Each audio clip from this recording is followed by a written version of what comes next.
America की राजधानी Washington DC, जहां हर कदम पर सुरक्षा का कवच तैनात रहता है, जहां व्हाइट हाउस के आसपास हवा भी परखी जाती है, उसी जगह बुधवार यानी 26 नवंबर की दोपहर अचानक गोलियों की गूंज सुनाई देती है।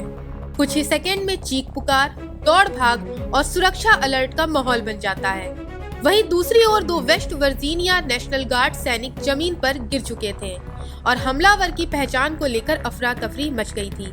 ये एक ऐसा पल था जिसने न सिर्फ राजधानी बल्कि पूरे अमेरिका की धड़कनें तेज कर दी।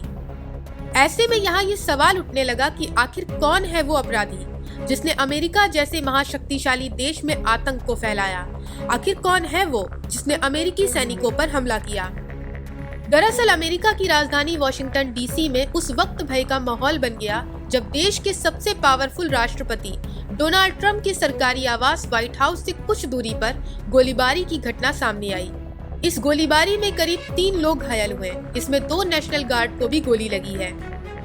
चश्मदीदों के मुताबिक दोपहर करीब 2:30 बजे अचानक तेज आवाज आई।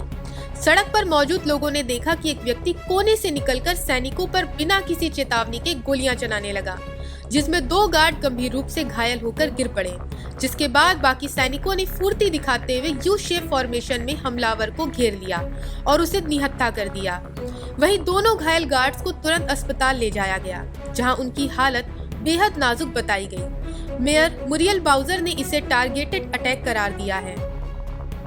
ऐसे में उनकी बात को FBI भी गंभीरता से परख रही है कि क्या ये किसी बड़े नेटवर्क की शुरुआत थी या सिर्फ एक व्यक्ति का कट्टरपंथी हिंसक कदम।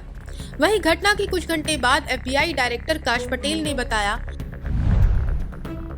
कि हमलावर संदिग्ध 29 वर्षीय रहमानुल्लाह लाकनवाल है, जो कि एक अफगान नागरिक है।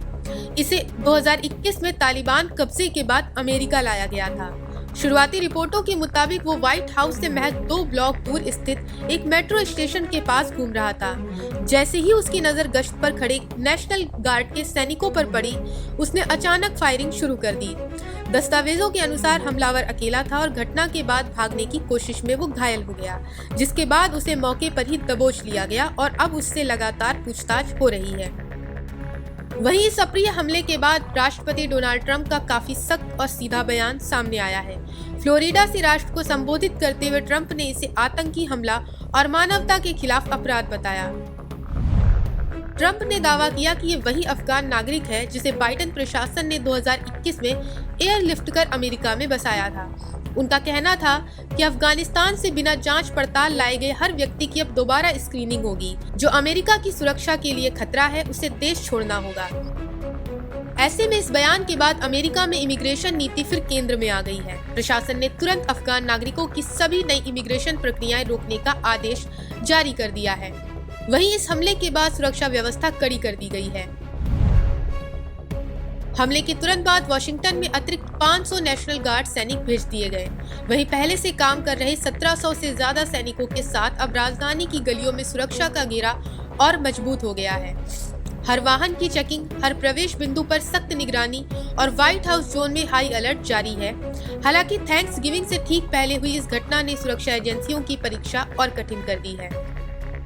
वहीं हमले का मकसद अब भी रहस्य है। जांच अधिकारी जेफरी कैरोल ने बताया कि संदिग्ध ने सैनिकों को देखते हुए फायरिंग शुरू की, लेकिन अभी तक उसके इरादों को लेकर कोई साफ सुराग नहीं मिला है। ऐसे में यहाँ सवाल कई है कि क्या वो अकेले ये सब कर रहा था, क्या उसे किसी तरह की उकसाहट मिली थी, या ये किसी बड़े एजेंडे का हिस्सा था। बहरहाल इन सवालों के जवाब अभी आने बाकी है। Bureau report, Punjab Kesari TV. हमसे जुड़े रहने के लिए हमारे YouTube चैनल को सब्सक्राइब करें और नई वीडियो की नोटिफिकेशन के लिए बेल आइकॉन को दबाएं।